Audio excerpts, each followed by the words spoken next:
మన ప్రభువును ప్రియరక్షకుడు అయిన యేసు ప్రభు వారి సర్వశక్తి కలిగినటువంటి నామంలో చేరువచ్చిన మీ అందరికీ కూడా హృదయపూర్వక శుభవందనాలు తెలియజేస్తున్నాను. దేవుడు మనందరినీ కనికరించి మరొక పరిశుద్ధ ఆదివారాన్ని మనకు అనుగ్రహించాడు. ఇంతవరకు చక్కగా ప్రభువుని ఆరాధించాం. ఈ సమయంలో దేవుడు కూడా మనందరితో మాట్లాడుతూ ఉన్నాడు వాక్యం ద్వారా. దేవుని మాటలు మనల్ని ఆదరిస్తాయి, ధైర్యపరుస్తాయి, మన జీవితాలను బాగు చేస్తాయి. ఎవరైతే విశ్వాసంగా నమ్మకంగా దేవుని వాక్యం వింటారో వారి జీవితాలు బాగుపడుతూ ఉంటాయి. యేసు ప్రభు దగ్గరకు చాలామంది ప్రజలు గుంపులు గుంపులుగా వస్తూ ఉండేవారు. ఆ ప్రజలు ఎలాంటి వారు అంటే వారు సామాన్యమైనటువంటి ప్రజలు. సామాన్యమైన ప్రజలు అంటే బాగా చదువుకున్న వారు కాదు, అమాయకపు ప్రజలు. యేసు ప్రభు వారి దగ్గరకు వస్తూ ఉన్నప్పుడు యేసు ప్రభు వారు దేవుని రాజ్యము గురించి ఒక కథలా చెప్తూ వచ్చేవాడు. యేసు ప్రభు వారు చిన్నపిల్లలు కథ చెప్పమంటారు, కథలు చెప్పమని అడుగుతారు. ఎందుకంటే చిన్నపిల్లలకు పెద్ద పెద్ద విషయాలు తెలియవు, కానీ కథలాగా చెబితే వాళ్ళు వినగలుగుతారు.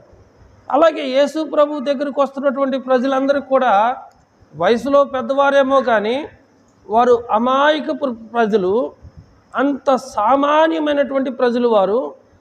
వారి నాడిని బట్టి వారు ఎంతవరకు వినగలుగుతారో అంత మటుకు యేసయ్య వారితో మాట్లాడుతూ వచ్చాడు.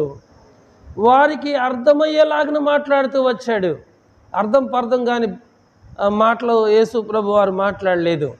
ప్రతిదీ కూడా ఉపమాన రీతిగా ఒక చక్కని పేరబుల్ అనేది దేవుడు ప్రొడ్యూస్ చేస్తూ వచ్చాడు. ప్రియమైన వారలారా, ఆయన ఉపమానము లేకోకుండా ఆయన ఏమీ బోధించలేదట. యేసు ప్రభు వారు ఎవరితోనైనా మాట్లాడగలుగుతాడు, ఎంతసేపైనా మాట్లాడగలుగుతారు. యేసు ప్రభు వారు మాట్లాడినప్పుడు ఎవరు కూడా విసుగుపడేవారు కాదు, నిద్రపోయేవారు కాదు. 3 రోజుల పాటు యేసు ప్రభు వారు అరణ్యంలో ఉన్నప్పుడు ప్రజలందరూ కూడా గుంపులు గుంపులుగా అరణ్యానికి వెళ్ళారట. 3 రాత్రింబవళ్ళు యేసు ప్రభుతో వారు అరణ్యంలో ఉన్నారు. వారు ఆకలి కొనలేదు, దప్పిక కొనలేదు. దాని అర్థం ఏంటంటే దేవుని యొక్క మాటల్లో అంత జీవం ఉంది, అంత శక్తివంతమైనటువంటి మాటలు ప్రభు చెప్పాడు.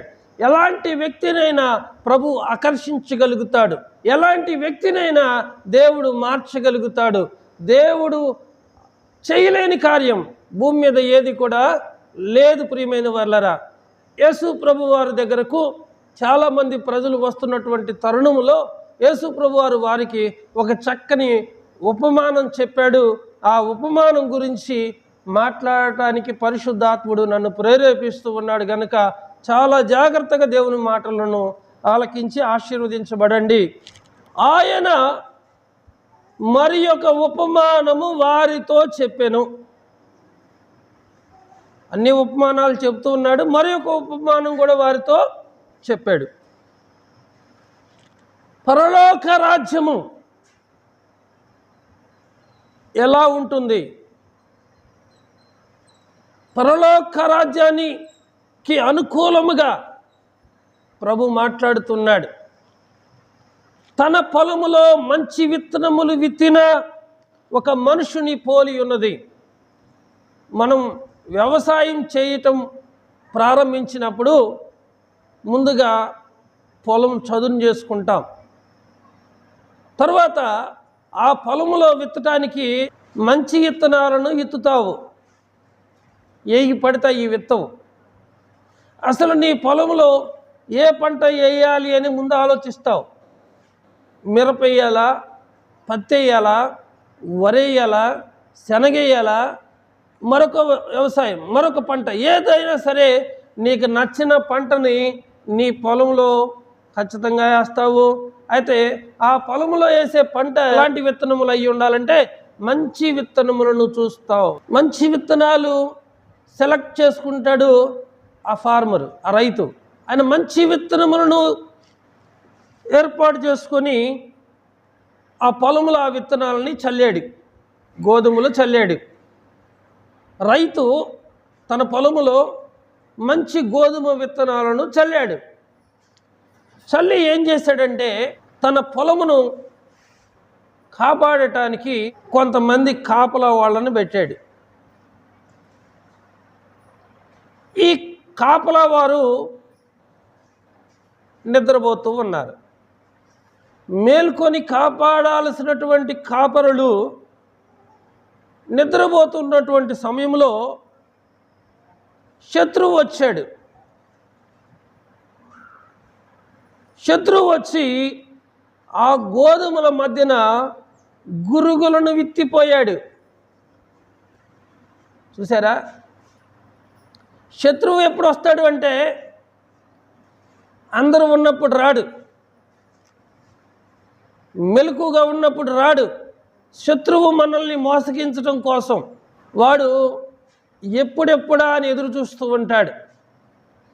బైబిల్ మనకు తెలియజేస్తుంది, మీ విరోధి అయిన అపవాది గర్జించు సింహం వలె ఎవరిని మింగుదునా అని వాడు తిరుగుతూ ఉన్నాడు. అంటే వాడు సమయం కొరకు ఎదురు చూస్తూ ఉన్నాడు. ఎప్పుడు సమయం వచ్చిద్దని. దొంగాడు ఎప్పుడు సమయం కోసం ఎదురు చూస్తూ ఉంటాడు, ఎప్పుడు దొంగతనం చేయాలా. పాపం చేసేవాడు ఎప్పుడు చీకటి పడుతుందా, ఎప్పుడు చీకటి పడుతుందా అని చీకటి కొరకు ఎదురు చూస్తాడు. అలాగే సమయం కొరకు ఎదురు చూస్తాడు సాతానుడు. ఏదో ఒక సమయంలో నిన్ను మోసగించాలి, ఏదో ఒక విషయంలో నిన్ను మోసగించాలని శత్రువు ఆలోచిస్తూ ఉంటాడు. ఇక్కడ చూడండి, ఆ యజమానుడు తన పొలములో మంచి విత్తనాలను విత్తాడు, వెరీ గుడ్. తర్వాత ఆ పొలమును కాపాడటం కొరకు కొంతమంది పనివారిని, కావలి వారిని పెట్టాడు, మంచిదేను. అయితే ఆ పెట్టిన కావలి వారు నిద్రపోతూ ఉన్నప్పుడు శత్రువు వచ్చేసేసాడు. మీరు బాగా గమనించండి, ఆదాము అవ్వను దేవుడు కలుగు చేశాడు. వారు ఏదేను తోటలో నివసిస్తూ ఉన్నారు. ఏదేను తోటలో ఉన్నటువంటి ప్రతి వృక్ష ఫలములను కూడా వారు చక్కగా భుజిస్తూ ఉన్నారు. దేవుడు చెప్పాడు, ఆ మంచి చెడులను తెలియజేసే ఆ చెట్టు పండు మీరు తినవద్దు అని చెప్పాడు. అన్ని పండ్లు తినండి, ఆ ఒక్క పండు మాత్రం మీరు తినొద్దని దేవుడు చెప్పాడు. ఆదాము అవ్వలకు దరిదాపు 100 సంవత్సరాలు దేవునితో సహవాసం ఉంది. ప్రతిరోజు దేవుడు వారిని పలకరించడానికి ఏదైనా తోటకు వస్తూనే ఉంటాడు. ఆదాము అవ్వలు మనుషుల బోధ వినలేదు, సాక్షాత్తు వారు దేవుని బోధ వింటూ వచ్చారు. ఎన్ని సంవత్సరాలు అంటే దరిదాపు 100 సంవత్సరాల పాటు వారు దేవునితో సహవాసం కలిగి ఉన్నారు. ఒక రోజున ప్రియమైన వారలారా, దేవుడు వారి యొక్క విశ్వాసాన్ని పరీక్షించాలని కోరుకున్నాడు. పరీక్షించాలనుకున్నప్పుడు ఆ రోజు దేవుడు రాలేదు, ఏదైనా తోటకి దేవుడు రాలేదు. మరి ఆదాము అవ్వలు ఏదైనా తోటలో ఉన్నారు. అయితే ఆదాము లేనప్పుడు, అవ్వ ఒంటరిగా ఉన్నప్పుడు సాతానుడు ఏదైనా తోటలోనికి వచ్చాడు. భర్త ఉన్నప్పుడు రాలేదు. అవ్వ ఒంటరిగా ఉన్నప్పుడు మాత్రమే సాతానుడు వచ్చి సాతానుడు అవ్వతో ముచ్చట చెబుతూ ఉన్నాడు. నిన్ను, నీ శ్వాసాన్ని పాడు చేయటానికి సాతానుడు మెల్లగా వస్తాడు. వచ్చి అన్నాడు, ఇది నిజమా? మీరు ఆ పండు తింటే చచ్చిపోతారా అని అన్నాడు. అందుకు అవ్వంది, అవును, ఆ పండును మేము చూసినా, దాన్ని మేము తాకినా ఖచ్చితంగా చచ్చిపోతామని దేవుడు మాకు చెప్పాడు. మేము దాన్ని చూడము, దాన్ని తాకము, మేము దాన్ని తినము అని చెప్పింది. లేదు లేదు, దేవుడు అబద్ధం చెప్పాడు, మీరు ఆ పండు తింటే దేవదూతల వలె మారిపోతారు అన్నాడు. దేవదూతల వలె మారిపోతారు. దేవదూతల్లా మీరు మారుతారని దేవుడు తినొద్దని చెప్పాడని చెప్పేస్తే తలకే ఈ 100 సంవత్సరాలు దేవుని వాక్యాన్ని వింటూ ఉన్నా ఆ వాక్యం ఆమె హృదయంలో లేదు. సాతానుడు చెప్పిన మాట మాత్రమే తన మనసులోకి చేర్చుకుంది. భర్త వచ్చిందాక కూడా ఆగలేదు. ఆ పండ్లు కొన్ని కోసుకొని తినేసేసింది. ఈలోపు భర్త వచ్చాడు. భర్తకు కూడా కొన్ని పెట్టింది, ఆయన కూడా తిన్నాడు. ఎందుకు అంటే దేవుడు నిన్ను కాపాడుతూ ఉన్నప్పుడు సాతానుడు నీ జోలికి రాడు. దేవుడు నీ శ్వాసాన్ని పరీక్షించాలనుకున్నప్పుడు సాతానుడు వస్తాడు. సాతానుడు తీయని మాటలతో నిన్ను మోసగించే విధంగా వస్తాడు. చాలామంది మోసపోతూ ఉంటారు. ఎందుకు మోసపోతారు తెలుసా? మోసం చేసేవాడికి ఉండే తెలివితేటలు మంచోడికి ఉండవు. మోసం చేసేవాడు చాలా తీయగా మాట్లాడతాడు. అందుకని దేవుని వాక్యం తెలియజేస్తుంది, మేలు కోరే స్నేహితుడు గాయం చేస్తాడు, పగవాడు లెక్కలేనన్ని ముద్దులు పెడతాడు. చూడండి, నిన్ను చెడగొట్టేవాడు మాత్రము చాలా తీయగా మాట్లాడతాడు. వాడు నీ దృష్టికి చాలా మంచి వ్యక్తిగా కనబడుతూ ఉంటాడు. కానీ నీ మేలు కోరుకునేవాడు మాత్రం ఎప్పుడూ నీకు చెడ్డోడుగాను, నిన్ను ఇబ్బందులు పాలు చేసేవాడు గాను, నిన్ను కష్టాలు పెట్టేవాడు గాను నీకు కనబడుతూ ఉంటారు. చూసారా ఎన్ని కుటుంబాలు ఈరోజు పాడైపోతున్నాయి? ఎంతమంది భార్యాభర్తల కాపురాలు పూర్తిగా పాడైపోతున్నాయి? బిడ్డల పరిస్థితులు దారుణాతి దారుణంగా మారిపోతున్నాయి. అంటే తెలుసా, ఈ భార్యాభర్తల మధ్యలోనికి రకరకాలైనటువంటి తంత్రాలు కలిగి సాతానుడు వాళ్ళ మధ్యలో చిచ్చులు పెడుతున్నారు కాబట్టి కాపురాలు పోతున్నాయి. మరి నీ కుటుంబం కోసం ఇంత ఆహర్నిశలు కష్టపడి నిన్ను నీ బిడ్డలను ఎంత పోషిస్తున్నా నీ భర్తను మర్చిపోతావా? కుటుంబాన్ని కాపాడుకోవాల్సిన బాధ్యత ఎవరికి ఉంది? భర్తకు ఉంది. భార్యని కాపాడుకోవాలి, బిడ్డలను కాపాడుకోవాలి. దానికోసం నిద్రలేచి నిద్రపోయిన వరకు ఎంతో కష్టపడుతూ ఉంటాడు. ఇలాంటి భర్త కష్టాన్ని మాత్రం గుర్తెరగదు. కానీ గంటల కొద్ది ఫోన్లు మాట్లాడి కాపురాలు జీవితాలు ఆగం చేస్తూ బిడ్డలను భ్రష్టు పట్టిస్తూ ఒకళ్ళని మించి ఒకళ్ళు మోసగిస్తున్నారు జనం. ఇంట్లోనే ఉంటారు, ప్రపంచం మొత్తం తిరిగి వస్తూ ఉండదు బ్రెయిన్. దానికి తోడు సాతాను బాగా ఒక్కొక్కళ్ళకి చాటంది, ఫోన్ చేతిలో పెట్టాడు, ఏం బాధ లేదు. చూసారా? కాబట్టి సాతానుడు ఎప్పుడు వస్తాడు అంటే కాపరి లేనప్పుడు వస్తాడు. నువ్వు ప్రార్థనకు రానప్పుడు వస్తాడు సాతానుడు నీ దగ్గరికి. గుర్తుపెట్టుకో, కాపరి నిద్రపోతూ ఉన్నాడు. నా పొలమును కాయ్యా, నీకు కావలసిన జీతం నేను ఇస్తాను అని కాపలా వాడిని పెడితే కాపలావాడు కునికి నిద్రపోతున్నాడట. ఈలోపు సాతానుడు వచ్చేసేసి గోధుమల మధ్యలో గురుగులు నాటిపోయాడంట. ఎంత పని! గురుగులు నాటిన తర్వాత చూసినట్లయితే మొలకలు పెరిగినాయి. గురుగులు మొలిచినాయి, గోధుమలు మొలిచినాయి. మొలకలు పెరిగి గింజ పట్టినప్పుడు గురుగులు కూడా ఆగపడాను. చూసారా? ఎప్పుడు కనబడ్డది? ఆ విత్తనం వేసినప్పుడు కనబడలా, ఆ మొలక వచ్చినప్పుడు కనబడలా, అది కంకేసినప్పుడు, కంకె ఆ గోధుమ కంకేసినప్పుడు గురుగులు కూడా కంకేసినాయట. గురుగులు కూడా కంకేసినాయి. ఓ ప్రియమైన వాళ్ళరా, విత్తనాలు ఒకేలాగుంటాయి, మొక్క ఒకేలాగుంటుంది. అది పెరిగినప్పుడు దాని బుద్ధి బయటపడిద్ది. అలాగే తెల్ల బట్టలు కట్టుకొని వచ్చిన వాళ్ళంతా పాస్టర్లు కాదు, ప్రార్థనా పరులు కాదు.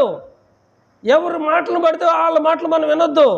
అందుకని దేవుని వాక్యం తెలియజేస్తుంది, సజ్జనుడు సద్విషయములను తీసుకొస్తాడంట. అంటే మంచివాడు తన హృదయంలో ఉన్న మంచి విషయాలు తీసుకొస్తాడట. దుర్జనుడు తన హృదయంలో ఉన్న చెడ్డ విషయములను తీసుకుని వస్తాడు. చెట్టు మంచిదని ఎంచి దాని ఫలము మంచిదని ఎంచండి. మంచి చెట్టు మంచి ఫలములు ఫలించింది, కాని చెట్టు కాని ఫలములు ఫలించింది.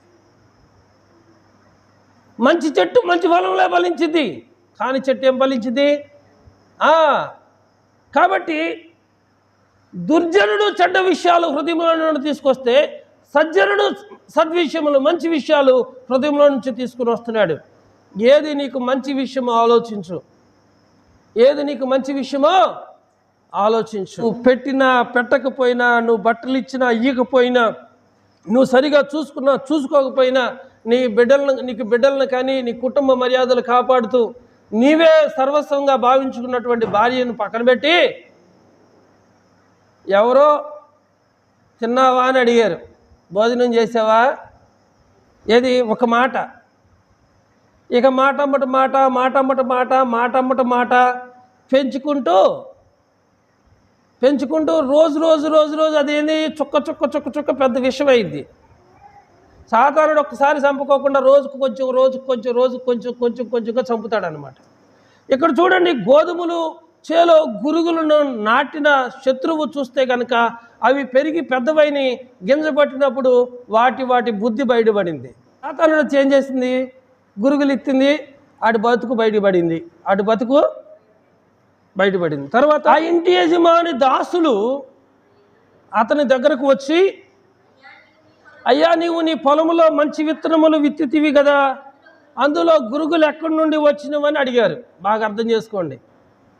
ఇప్పుడు యజమానుడు వచ్చి వాళ్ళని అడగాల, వాళ్ళెళ్ళి యజమానుడు అడగాల, అరే నా పొలాన్ని కాపలా కాయండి అంటే వాళ్ళు నిద్రపోతున్నారు. ఇప్పుడు ఆ గింజలు వచ్చిన తర్వాత, ఆ గురుగులు కనపడిన తర్వాత, ఇప్పుడు ఆ పనివాళ్ళు వెళ్ళి యజమాని దగ్గరికి వెళ్ళి అంటున్నారు, అయ్యా నీవు నీ పొలంలో మంచి విత్తనములు ఇత్తితివి కదా, అందులో గురుగులు ఎక్కడి నుండి వచ్చినవని యజమానుడిని అడుగుతున్నారు. అప్పుడు యజమానుడు ఏమనాలి?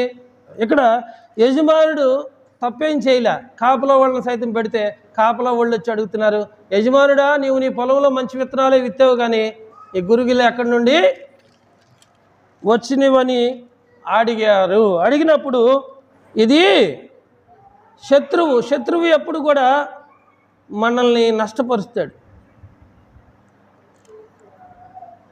శత్రువు ఎప్పుడు ఎరేస్తాడు మనల్ని మోసం చేయడానికి. ఏం చేస్తాడు? ముందు ఎరేస్తాడు, చేపన పడతాడు. మనకు మేలు చేసినట్టే ఉంటాడు కానీ మనకు ఖచ్చితంగా వాడి మాటలను నమ్మితే మాత్రం కీడులోనే పడతాం. ఇక్కడ ఇది శత్రువు పని అని అతడు వారితో చెప్పగా దాసులు అంటున్నారు, మేము వెళ్ళి వాటిని పెరికి కూర్చుట నీకు ఇష్టమా? ఇప్పుడేమన్నారు? అయ్యా సరే మేము చేనంతా తిరుగుతాం, ఆ గురుగులు ఎక్కడెక్కడ ఉన్నాయో అవన్నీ పీకుతాం, అది నీకు ఇష్టమేనా అని అడిగారు. చూసారా, ఇప్పుడు మనం పొలంలో కలుపు తీస్తాం కదా, మిరప తోటలోనో పత్తి చేలలోనో వరి చేలలోనో కలుపు తీస్తాం కదా. ఎందుకు తీస్తాము? కలుపు తీయకపోతే పంట పండదు. పంట పండాలంటే కలుపు తీయాలి. కలుపు తీయకుండా నువ్వు ఎరువు చల్లినా మందులు కొట్టినా కలుపు కూడా పీల్చేసుకునేది, ఆ ఎరువుని ఆ మందుల్ని పీల్చేసుకునేది. కాబట్టి శుభ్రంగా పొలమును కలుపు తీసి చక్కగా ఎరువులు కొట్టి మంచిగా పండిస్తావు. అలాగే నువ్వు ఇచ్చింది పంటే కానీ కలుపును నువ్వు ఎత్తలా, కలుపు ఆటోమేటిక్గా అదే వస్తూ ఉంటుంది. అలాగే నువ్వు దేవుని సన్నిధికి వస్తూ ఉన్నావు, దేవుని వాక్యం వింటూనే ఉన్నావు, కానీ కలుపు కూడా వస్తూ ఉంటుంది. ఏమొస్తుందమ్మా? కలుపు వల్ల పంట పండదు. నీలో ఉన్నటువంటి లోపాలు నీవే గ్రహించాలి, ఎవరు గ్రహించరు. నువ్వు ప్రార్థన చేసుకుంటున్నావా? సాతాను మిమ్మల్ని పూర్తిగా పాడు చేస్తున్నాడు ప్రార్థన చేసుకోనికోకుండా. ఇప్పుడు వాళ్ళు అన్నారు, మేము వెళ్ళి ఆ గురుగులను పెరిగి కూర్చుటానికి ఇష్టమని అడిగినప్పుడు అలా వద్దు, మీరు ఇప్పటికే నిద్రపోయారు, విత్తనాలు ఇచ్చేటప్పుడే మీరు నిద్రపోయారు, ఇప్పుడు ఈ రెండు ఎదిగినాయి, మీరు అలాగ వద్దు. అందుకు అతడు వద్దు, గురుగులు పెరుగుచుండగా మీరు గురుగులను పీకుతున్నప్పుడు వాటితో కూడా ఒకవేళ గోధుమలను కూడా పెళ్ళగిస్తారు. ఈ దుబ్బు పీకుతుంటే ఆ దుబ్బు కూడా కదిలిద్ది. ఏమ్మా, ఈ దుబ్బు పీకుతుంటే మీరు వరి మాగాట్లో ఎవరైనా కలుపులకు వెళ్ళారా? వరి మాగాట్లో కలుపులు తీసిన వాళ్ళు ఎవరు చేతులు ఎత్తండి. తీసారా? ఆ వరి మాగాట్లో కొన్ని దొంగ దుబ్బులు వరి దుబ్బుల్లాగా ఉంటాయి. ఆ దుబ్బు ఈ దుబ్బు ఒకేలాగా ఉంటుంది. అలాగే ఇక్కడ చూడండి, ఆ గురుగులు పీకుతూ ఉన్నప్పుడు గోధుమలు కూడా పెళ్ళగించబడతాయి అంటారు. దానివల్ల ఏమైంది? నష్టం వచ్చింది, గురుగులు అందుకని సాతానుడు మాత్రం మనలో గురుగులను నాటుతూ ఉన్నాడు. ఆ గురుగుల్ని పీకేస్తే దుబ్బులు కూడా, గోధుమ దుబ్బులు కూడా కదులుతాయి గనక ఆ రెండింటిని కోతకాలం వరకు ఆ రెండింటిని కలిసి ఎదగనియండి. సంఘంలో మంచి వాళ్ళు ఉంటారు, చెడ్డవాళ్ళు ఉంటారు. వీళ్ళు కలిసి ఎదగాలి. ఎంతవరకు? దేవుని రాకడ వరకు. దేవుడు గొర్రెల్లో నుంచి మేకలను వేరు చేసినట్లుగా, గోధుమల్లో నుంచి గురుగులను వేరు చేసినట్లుగా మంచి వాళ్ళలో నుండి చెడ్డవాళ్ళని వేరు చేస్తాడు. ఈ రెండు సంఘంలో పెరుగుతూనే ఉంటాయి. గురుగులు పెరుగుతూ ఉంటాయి, గోధుమలు పెరుగుతూ ఉంటాయి. గోధుమల వల్ల ఎటువంటి ఇబ్బంది లేదు, గురుగుల వల్లే ఇబ్బందులని.